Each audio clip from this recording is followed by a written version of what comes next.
시인 최재봉 씨가 쓴 처음의 마음으로 돌아가라는 책에서 5종류의 만남을 설명해 주었습니다.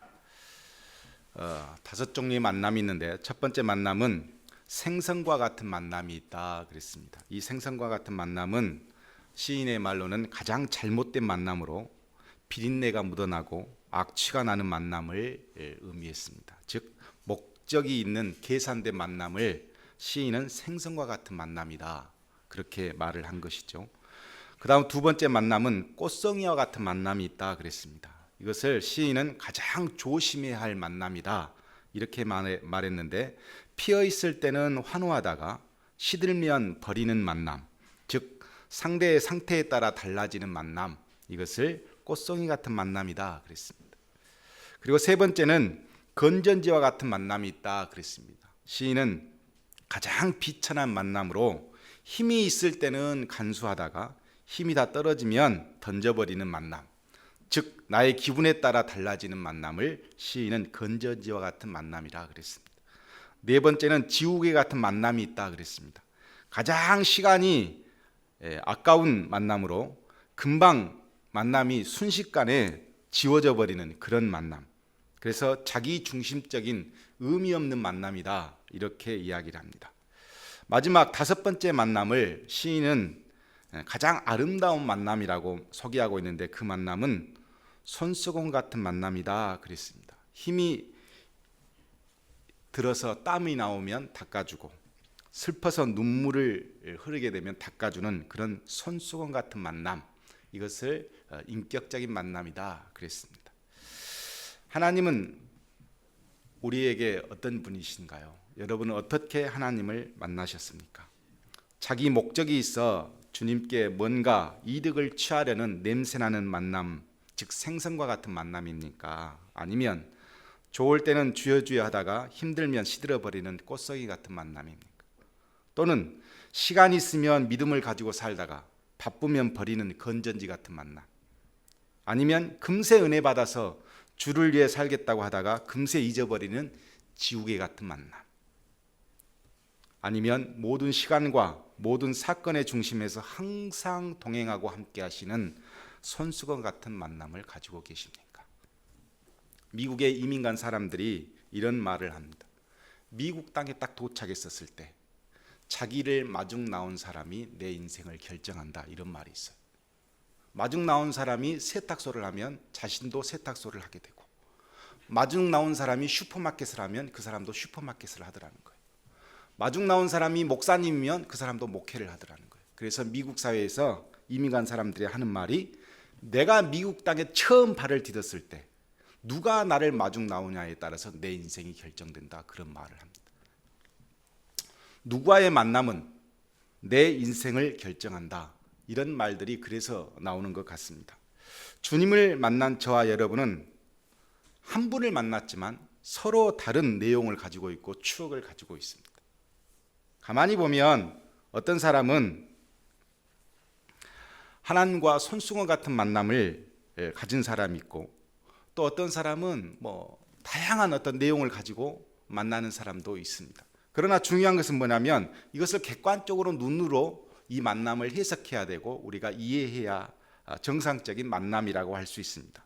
예수님을 믿고 구원받았다고 하는 성도들에게 구원의 확신은 때에 따라서, 시간에 따라서, 내 마음의 상태에 따라서 달라질 수 있기 때문에 중요하지 않습니다. 그러나 더 중요한 건 뭐냐면 어떤 구원의 내용을 갖고 있느냐가 우리에게는 굉장히 중요한데, 그 구원의 내용을 가지고 있는 내용을 자세히 보면 어떤 사람은 강한 체험이 있어서 그 체험이 내 삶의 어떤 구원의 내용을 가지고 있는 사람이 있고, 어떤 사람은 가랑비에 옷 젖는 것처럼 조금씩 은혜를 받아서 차곡차곡 쌓아서 그것이 내가 이루는 하나님과의 관계 안에서 구원의 내용이 되기도 합니다.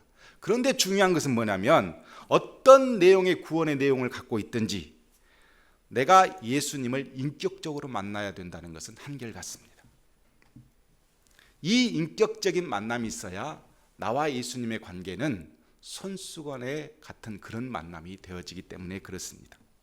오늘 본문에서 손수건 같은 만남, 즉 인격적인 만남, 그것이 무엇을 의미하는지 하나님과 모세의 만남에서 우리에게 이야기해 주고 있습니다. 어떤 사람은 묻죠. 꼭 인격적인 만남이 필요합니까? 그냥 믿으면 되지 라고 말할 수 있지만, 인격적인 만남이 필요한 것은 본질적인 믿음의 시작이 인격적인 만남으로부터 시작되기 때문에 그렇고, 이 인격적인 만남이 있어야 뭐가 생기냐면 내 안에서 주님 앞에 서게 되어질 사명이 생기기 때문에 우리는 반드시 이 하나님과 인격적인 만남을 가져야 합니다.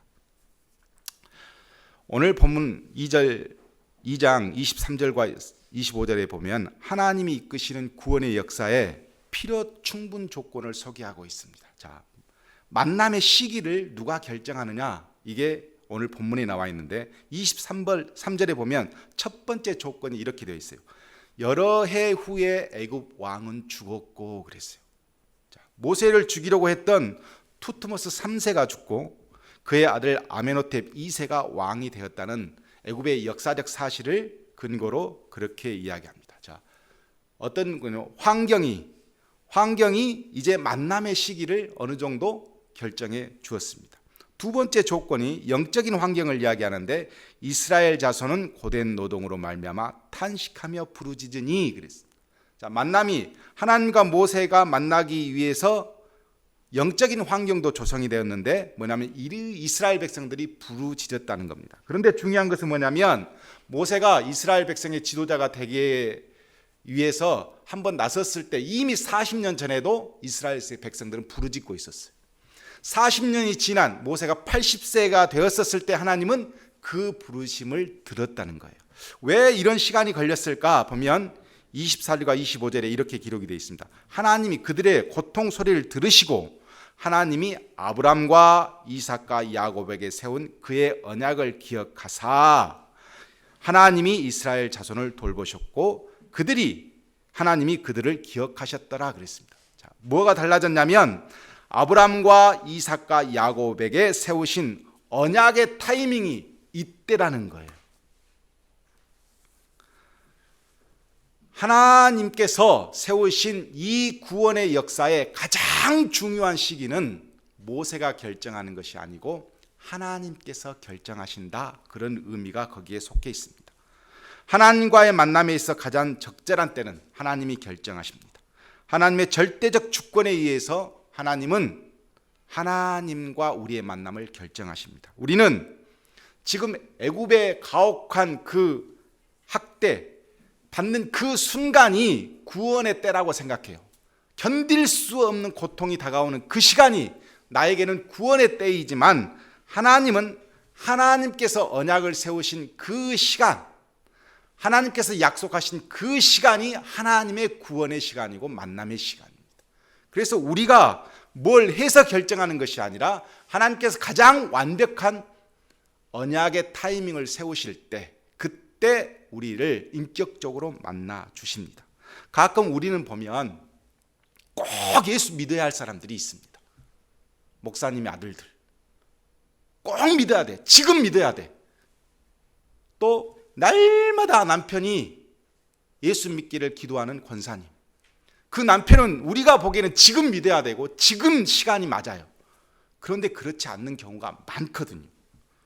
그렇다고 해서 하나님께서 지금 그렇게 자녀를 위해서, 남편을 위해서 기도하는, 만나달라고 기도하는 그 기도를 땅에 다 쏟으시느냐? 그렇지 않습니다. 하나님의 시간의 때가 있어요. 따라서 무슨 말을 드리고 싶냐면 누군가를 위해서 만나달라고 기도하는 그 시간은 우리가 결정하는 것이 아니고 하나님이 결정하시기 때문에 우리는 쉬지 않고 기도하는 것이 중요하고, 하나님께서 이루어질 그 만남의 시간을 결정하는 것은 하나님이 하심으로 내가 그것을 결정하지 않고 지켜보는 것이 우리에게는 중요하다 하는 겁니다. 하나님의 언약의 약속을 이루실 완벽한 시간의 때, 그 때를 하나님께서는 작정하시고 그리고 모세를 만나 주십니다. 그 만남의 상황은 3장 1절에 기록이 되어 있습니다. 모세가 그의 장인 미디안 제사장 이드로의 양떼를 치더니 그 떼를 광야 서쪽으로 인도하여 하나님의 산 호렙의 이름에 그랬습니다. 모세는 모태신앙의 소유자였습니다. 이것도 못해 저것도 못해 아무것도 못하는 그런 사람으로 전락해서 오늘 하나님이 만나 주셨습니다. 그러나 한 번도 모세는 지금까지 80년을 살면서 하나님을 체험해 본 적이 없어요. 어머니로부터 간접적으로 하나님의 역사를 듣고 하나님은 알고 있었지만 직접적으로 하나님을 체험한 적은 없었습니다. 그렇다고 모세가 간절히 소망했냐? 그러지도 않았습니다. 오직 하나님의 구원의 역사의 수레바퀴가 필요 충분 조건에 채워짐으로써 이제 만남이 이루어지는 것입니다. 우리는 지금 양을 치고 있는 모세의 80세 이때 만남이 이루어졌다라고 보면, 하나님께서 이끄시는 만남이라고 보면, 모세의 40년 인생은 내가 한번 해볼게 라고 시작했던 인생, 그것이 다 정리되었고 나는 아무것도 아니구나 그러면서 40년이 흘렀어요. 즉 모세의 80년 인생은 지금 만남의 현 시점에서 보면 평범하기에 그지없는 보통 사람과 똑같은 그런 만남, 그런 시기의 만남이 이루어진 것이고, 어떻게 보면 자기 인생이 다 정리되어질 80세, 이제 이렇게 살다가 내 인생이 정리돼도 전혀 이상하지 않을 만큼 손을 다 놔버린 그 상태에서 하나님이 모세를 찾았다는 것입니다. 만나 주셨다는 겁니다. 사람의 주도로 이루어지지 않는 하나님의 절대 주권 안에서 이 만남이 이루어졌습니다. 자, 이루어지는데 만남의 과정을 이제 소개합니다. 2절에 보면 여호와의 사자가 떨기나무 가운데로부터 나오는 불꽃 안에서 그에게 나타나시니라. 그가 보니 떨기나무에 불이 붙었으나 그 떨기나무가 사라지지 아니하는지라 그랬습니다. 여기서 재미있는 것은, 자, 떨기나무가 어느 날 모세의 양을 치다가 보니까 떨기나무에 불이 붙었어요. 불이 붙었는데 거기에 사람 한 사람이 서 있습니다. 거기에 사람이 있는데 떨기나무가 불이 붙었는데 나무는 타지 않고 불만 계속 일어나는 거예요. 그러면 상식적으로 우리는 누구를 집중하게 되어 있습니까? 저 사람이 혹시 불에 타지 않을까? 저 사람이 누군데 저 불 속에 있을까? 사람을 주목해야 되는데 모세는 누구를 주목하고 있냐면 불이 타서 나무가 타지 않는 것에 주목하고 있어요. 즉 하나님과 우리의 만남에 이루어진 그 순간에 우리는 누구를 집중하냐면 신비적인 현상에 집중합니다. 나를 만나줬던 그 신비적인 현상, 어떻게 이런 일이 벌어지지? 거기에 너무 집중하고 있는 거예요. 그래서 하나님께서 바로 뭐라고 하시냐면 모세야, 모세야 그렇게 부르셨어요. 우리 주위에 보면 가끔 보면 하나님을 아주 신비적인 어떤 사건을 통해서 또는 도저히 이해할 수 없는 사건에 대해서 만나는 사람들이 있습니다. 그러면 그 사건을 주신 이유가 뭐냐면 내가 이제 너하고 만났으니 나하고 인격적인 관계를 갖자 하는 의미로 하나님께서 그를 부르셨는데, 우리는 뭘 잡아버리냐면 하나님, 사자를 보는 것이 아니고 하나님을 보는 것이 아니고 그 신비적인 사건에만 주목을 해버려요. 그러면 어떻게 되냐면 그 신비적인 사건에 매몰돼 버려서 진짜 인격적인 만남이 이루어지지 않습니다. 그래서 하나님이 깨우치는 거예요. 모세야, 모세야, 나를 집중해. 모세야, 그 사건이 중요한 게 아니라 내가 중요하니까, 나하고 만남이 중요하니까 그렇게 부르시기 시작했습니다. 자, 인격적인 만남이 뭐냐면 대화가 시작됐다는 거예요. 하나님과 내가 대화가 시작됐다는 거, 이게 인격적인 만남입니다. 자, 인격적인 만남에서 5절에 하나님께서 뭐라고 말씀하시냐면 이로 가까이 오지 말라. 내가 선 곳은 거룩한 땅이니 내 발에서 신을 벗으라 그랬어요. 자, 첫 번째 대화가 뭐냐면 신을 벗으라. 자, 신을 왜 벗어야 합니까? 라고 보았더니 내가 선 곳은 거룩한 땅이기 때문에 신을 벗으라는 거예요. 왜 거룩한 땅입니까? 지금 하나님이 임재하셨으니까. 하나님이 임재하셨으니까 그곳은 거룩한 땅이고 너는 신을 벗으라 그랬어요. 왜 신을 벗어야 되죠? 거룩하신 하나님 앞에 모세가 신고 있는 신은 더러우니까 벗으라는 겁니다. 왜 모세가 신고 있는 신이 더럽습니까? 그것은 신이 가지고 있는 상징적인 의미 때문에 그렇습니다.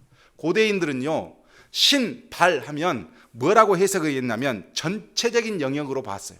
그래서 그 사람의 성품과 행동, 이 전체를 신, 발로 압축해서 설명을 했어요. 그래서 신이라고 하는 것은 뭐냐면 모세의 신은 바로 인생의 발자취. 네가 걸었던 80년의 인생, 이것을 벗어버리라는 거예요. 결국 모세가 신고 있는 이 80년의 인생은 하나님의 거룩하신 하나님 앞에서 의미 없는 인생이었어. 내가 한번 해볼게 라고 나섰던 40년 인생. 나는 아무것도 할 수 없는 인생이구나. 양이나 치다 살아야지 라고 했던 40년의 인생. 이 80년의 인생을 하나님은 벗어 던지라는 거예요. 자, 하나님과 우리의 만남은 언제 이루어지냐면 내 신을 벗어 버릴 때 이루어집니다. 내가 신고 있는 80년의 인생, 내가 신고 있는 수년의 인생을 완전히 벗어 버리고 던져 버렸을 때 하나님과 나는 그때부터 대화가 시작되고 그때부터 하나님의 사람으로 거듭날 수 있는 겁니다. 창세기 32장에 보면 야곱이 하나님과 씨름하는 장면이 등장하고 있습니다. 이 사건에서 왜 하나님은 야곱의 허벅지에 관절을 치셨을까 하는 겁니다. 왜 치셨을까? 호세아 12장에 보면 하나님께서 야곱의 허벅지 관절을 치신 이유를 설명해 주시는데 고집이 하도 세서 하도 고집이 세서 내가 허벅지 관절을 쳤다 그랬어요. 이 말은 무슨 말이냐면 지금 하나님과 야곱이 두 번째 만남을 가졌어요. 두 번째 만남을 가졌는데 97세가 되는 그 나이에 아직도 하나님께 완전히 인생을 맡기지 못하고 자기 걸음을 걸으려고 해요. 야곱은 아버지와 치열하게 하나님의 언약을 놓고 치열하게 경쟁을 했습니다. 삼촌과도 치열하게 자기 재산을 놓고 경쟁을 했어요. 장자권을 놓고 치열하게 형과 경쟁을 했습니다. 이 경쟁하고 살던 97년의 인생 동안 단 한 번도 하나님이 이끄시는 인생을 살아본 적이 없어요. 다 꾀를 내고 자기가 주도하고 자기가 생각하고 자기가 모든 것을 결정해서 지금까지 왔어. 자, 인생에 이제 하나님이 부르셔서 다시 가나안 땅에 들어온 이 야곱이 아직도 옛 버릇 고치지 못하고 자기가 또 뭘 결정하려고 하는 거예요. 그러면서 끝끝내 하나님과 씨름해서 놓지 않습니다. 그래서 하나님께서 허벅지 관절을 내리치셨습니다. 그때부터 절었습니다. 그리고 나서 하나님께서 이름을 바꿔주십니다. 야곱에서 이스라엘이라는 이름으로. 야곱이라는 이름은 히브리어로 보면 속이는 자, 발꿈치 뒷굽을 잡는 자, 뒤통수 때리는 자, 이런 의미를 갖고 있어요. 자기가 항상 그렇게 살았어. 남의 뒤통수 때리고 속이고 남의 발꿈치 잡아서 못 움직이게 하고 그런 인생을 살았는데 그 이름을 이스라엘로 바꿨어요. 이스라엘은 하나님이 통치하신다라는 뜻이에요. 너 지금까지 97년의 인생은 남의 발꿈치 잡고 뒤통수 때리고 속이고 살았지만 이제는 내가 주도해서 너는 하나님이 통치하신다. 그 이름을 주었어요. 그리고 나서 다리를 절었습니다.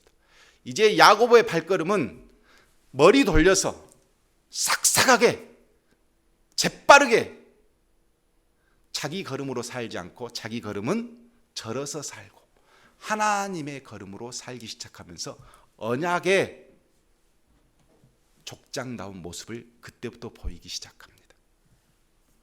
모세는 애굽 왕국에서 경쟁자들을 앞지르기 위해서 40년간 정신없이 자기 걸음으로 살아왔습니다. 그때 한번 이스라엘 백성의 지도자가 되어서 해방시켜볼까 그런 생각을 가지고 있었습니다. 이제는 자기 걸음 다 포기하고 이렇게 살다 가는 거지 하면서 또 40년을 살았어요. 그때 모든 걸음, 해보겠다는 걸음, 포기한 걸음까지 싹 싸잡아서 이제 하나님 앞에 내려놓고 하나님이 그 신을 벗으라고 말합니다. 이제부터는 네 걸음은 내가 책임질 테니까 너는 그 걸음을 걸으라 말하는 것입니다. 우리 인생이 자기 걸음을 걷는 순간 우리는 세속적인 성도가 되어지고 하나님을 만날 수가 없습니다.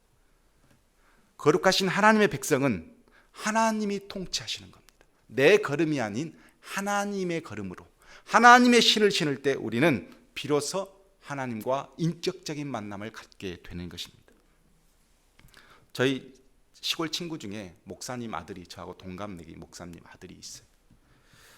어느 날 20년 만에 저한테 전화가 온 거예요. 엄청난 시간이 흘렀죠. 20년 만에 처음으로 목사님 아들 친구를 제가 통화를 하게 됐어요. 동네 친구니까 얼마나 친했겠어요. 그러다 이런저런 이야기를 했는데 술에 잔뜩 취해서 저한테 전화가 온 거예요. 목사님 아들이 술 취해서 전화했었을 때는 어떤 기분이었겠어요. 그것도 목사한테 전화를 했는데. 이런저런 이야기하다가 자식 이야기가 나왔습니다. 그래서 제가 우리 아들이 축구선수 하겠다는데 힘들어 죽겠다 그러면서 이런저런 이야기를 꺼냈어요. 그랬더니 이 친구가 저한테 하는 말이 뭐냐면, 절대로 목사라는 이유 때문에 아들의 인생을 네가 결정하지 마라 그러는 거예요. 술 취한 친구가, 목사 아들이. 그래서 무슨 말이냐 했더니 이 친구가 하는 말이 그래요. 내가 목사 아들로 태어나서 내가 내 인생을 결정하지 못했다는 거예요. 중학교 3학년이 되니까 아버지는 좀 더 좋은 환경에서 자식을 기르고자 영암에 있던 학교에서 광주로 전학을 시켜버렸어요. 그래서 광주에서 학교를 다녔어. 광주에서 아버니 고삐 풀린 망아지예요. 아무도 자기를 제어해 준 사람이 없어. 그러니까 날마다 놀고 먹고 마셨어. 그러다 보니까 자신도 모르게 성적이 떨어졌고 걷잡을 수 없게 되었어. 자기가 원하는 대학 갈 수가 없었어. 아버지가 원하는 대학을 가야 했어. 결혼할 나이가 돼서 여자친구를 데려왔더니 그것도 반대해버렸어. 그래서 결혼도 그 사람하고 할 수 없었어. 다른 사람하고 결혼을 했어. 그리고 수년이 지나 보니까 아버지가 내 인생을 통째로 망가뜨렸다는 생각이 든 거예요. 그래서 지금은 신앙생활을 포기해버렸어요. 아버지는 목사인데 하나님의 구원의 역사를 철저하게 사람의 지혜와 능력으로 개입해서 결정하려고 할 때 우리는 진정으로 그 사람이 하나님과 인격적인 만남을 가질 수 없도록 만들어버리는 그런 결과를 만들어낸다는 것입니다. 6절에 하나님은 신을 벗고 그 거룩한 땅에서 이루어질 이 만남의 주인으로서 자신이 어떤 분이란 것을 모세한테 소개를 해줍니다. 자, 지금 네가 나하고 대화를 나누고 있는데 대화를 나누는 내가 누구인지 내가 설명을 해줄게 하면서 뭐라고 말씀하시냐면, 나는 내 조상의 하나님, 아브라함의 하나님, 이삭의 하나님, 야곱의 하나님이라고 본인을 소개해 주십니다. 무슨 말씀이죠? 수백 년 역사를 이끌어 오신 하나님. 갈대아 우르에 있는 네 조상 아브라함도 내가 이끌어냈고, 이삭도 내가 그렇게 했고, 이 야곱도 내가 적절한 시기에 만나서 이끌어낸 그 하나님이 나다. 이 역사를 통두리째 이끄셨던 하나님이 나다라고 이 모세에게 소개를 해줍니다. 모세가 지금 만나는 것은 떨기나무 가지에 있는 사자, 여호와의 사자를 만났는데 그 사자가 누구였어요? 하나님이셨어요. 즉 예수님의 형상을 갖고 육신하신 모습입니다. 중요한 것은 모세는 깨달았어요. 아, 떨기나무가 뭐예요? 자신이에요, 자신. 떨기나무는 타지 않아. 누가? 하나님이 쓰신 역사는 떨기나무가 타지 않아요. 내가 뭘 해서, 내 열정을 가지고 뭘 해서 하나님이 이루시는 역사가 아니라 너는 그냥 떨기나무일 뿐이야. 너는 타지 않아. 너는 그 상태로 있어. 누가 일을 하냐면 불이 일을 해. 네가 없어도 불은 일어나. 네가 없어도 하나님의 역사는 이루어질 것이다. 요걸 상징적으로 보여주는 겁니다. 앞으로 너의 인생, 40년 인생은 네가 너를 태워서 만드는 인생이 아니라 하나님이 너를 통해서 일으키시는 역사로 너는 가게 될 것이다라는 것을 상징적으로 보여주는 내용입니다. 어떤 한 사람이 길을 가다가 낭떠러리에 떨어졌어요. 낭떠러리에 떨어지고 기적적으로 나무 하나를 딱 잡았어요. 잡아서 이 나무를 채고 올라가야 되는데 혼자 채고 올라갈 수가 없어. 그래서 구원을 요청해서 저 좀 살려주세요. 누구 없어요? 그랬더니 어떤 사람이 손을 쭉 내밀면서 그 사람 팔을 잡아주었어요. 팔을 잡아서 끌어놓으려고 하는데 무서우니까 이 나무를 놓지를 못하는 거예요. 그래서 위에 있는 사람이 그러는 거예요. 나무를 놓으십시오. 나무를 놓으면 내가 끌어올리겠습니다. 그랬더니 나무를 놓으면 떨어질 것 같아. 그러니까 놓지 못하니까 계속 나를 좀 끌어당겨 주라는 거예요. 끌어당길 테니까 나무를 놓으세요 해도 놓지를 못해. 결국 이 사람이 뭐라고 하냐면 다른 사람 없어요 이렇게 부르는 거예요. 꼭 그와 같습니다. 아직도 내가 가지고 있는 내 인생의 끈을 꽉 잡고 있는 한 절대로 하나님께서 끌어올리셔서 우리와 인격적인 만남을 가질 수가 없어요. 내 80년의 인생을 포기했었을 때 하나님은 만나 주십니다. 거기에서 신을 벗을 때 하나님은 떨기나무를 태우지 않고도 불을 일으키시는 역사를 우리에게 보여주시는 것입니다. 사사기 말씀을 마치겠습니다. 사사기 6장에 보면 미디안의 억압을 받던 이스라엘 백성을 하나님이 구원하시기 위해서 누구를 선택하시냐면 기드온을 선택합니다. 기드온아, 내가 너를 통해서 이스라엘 백성을 구원하고자 한다 라고 했더니 기드온이 뭐라고 그러냐면 이걸 믿지를 못하는 거예요. 어떻게 나 같은 사람을 통해서 하나님이 이스라엘 백성을 구원한단 말인가? 믿지 못해서 뭘 요구하냐면 표적을 주십시오. 표적을 주시고 그 표적을 나에게 보여주시면 내가 당신이 하나님의 사자인 것을 깨닫고 내가 그 일을 해보겠습니다 라고 했어요. 그러면서 하는 말이 내가 준비해 놓은 음식을 대접할 때니까 이걸 잡수시고 나한테 표적을 보여주십시오 하면서 허겁지겁 가서 자기가 준비한 고기와 무교병과 국물을 가져옵니다. 그래서 딱 그 하나님의 사자 앞에 댔더니 하나님의 사자가 요걸 반석 위에 놓고 쏟으라는 거예요. 당신 먹으라고 가져왔더니 그것을 어때요? 반석 위에다 놓고 그걸 다 쏟아버리라 그럽니다. 그래서 고기와 무교병을 놓고 거기에다가 국물을 다 쏟았어요. 그랬더니 이 하나님 사자가 가지고 있던 지팡이를 그 국물에 딱 댑니다. 댔더니 갑자기 반석에서 불이 나와 이것을 다 태워버립니다. 이것을 표적으로 보여줬어요. 이 뜻을 가만히 보면 무엇을 의미하고 있냐면 기드온은 하나님이 쥐고 있는 지팡이와 같아요. 기드온은 지팡이고 반석은 예수 그리스도를 상징해요. 기드온은 뭘 가져왔어요? 자기가 준비한 자기 인생을 갖고 와서 제가 여기 이렇게 일을 해볼 테니까 그러면 한번 표적을 주십시오 라고 가져왔더니 그것을 반석에 다 쏟아버렸어요. 네가 가져온 건 아무 의미가 없어. 다 쏟고 거기에다 국물까지 부어버렸어. 그랬더니 지팡이에서 불이 나와야 되는데 어디에서 불이 나냐면 반석에서 불이 나와요. 너는 지팡이일 뿐 네가 불을 일으키는 것이 아니고 반석에서 불이 나와 이 모든 것을 다 태워버립니다. 이건 무엇을 의미하냐면 너를 통해서 하나님이 일하시지만 네가 일을 하는 것이 아니라 반석이 나오신 여호와께서 하나님의 역사가 예수 그리스도가 너의 인생에 개입해서 모든 것을 역사하신다는 거예요. 그때 뭐가 있냐면 만남이 이루어집니다. 하나님과 우리의 인격적인 만남은 내 신을 벗을 때, 내가 가지고 있는 인생의 모든 것들의 신을 다 벗어버릴 때 그때 이루어집니다. 내가 준비한 인생을 통해서 하나님이 이루신 것이 아니고 하나님의 일방적인 은혜가 하나님이 가지고 있는 가장 완벽한 때 하나님의 구원의 역사를 이루시고 우리를 만나 주십니다.